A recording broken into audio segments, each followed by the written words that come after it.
భగవద్గీత అధ్యాయం 3 శ్లోకం 29. శ్లోకం గుణసంగోష్ఠ గుణేషు సజ్జంతే గుణకర్మసు తాన కృత్స్నవిదో మాందాన్ కృత్స్నవిన్ న విచాలయేత్. అనువాదం గుణాలకు సత్వ రజస తమస్ మమతతో కలిసిపోయిన అజ్ఞానులు గుణాల ద్వారా జరిగే కార్యాలలో లీనమవుతారు.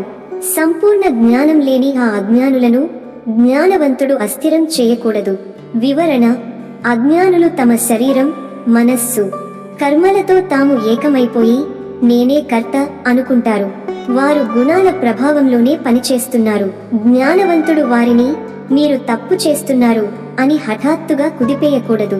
బదులుగా వారిని వారి స్థితి నుండి మెల్లగా ఉన్నత జ్ఞానానికి చేర్చాలి. తాత్విక సందేశం: ప్రతి వ్యక్తి ఆధ్యాత్మిక ప్రగతిలో వేర్వేరు స్థాయిలో ఉంటాడు. జ్ఞానమున్నవాడు సహనంతో, దయతో, ఆచరణలోనే మార్గనిర్దేశం చేయాలి. బలవంతపు బోధ ధర్మానికి అనుకూలం కాదు. ఉదాహరణ: ఒక చిన్న పిల్లవాడు అక్షరాలు నేర్చుకుంటున్నప్పుడు అతనికి నేరుగా పెద్ద పుస్తకాలు ఇచ్చి చదవమని ఒత్తిడి చేయడం వృధా. బదులుగా అతని స్థాయి ప్రకారం బోధించాలి.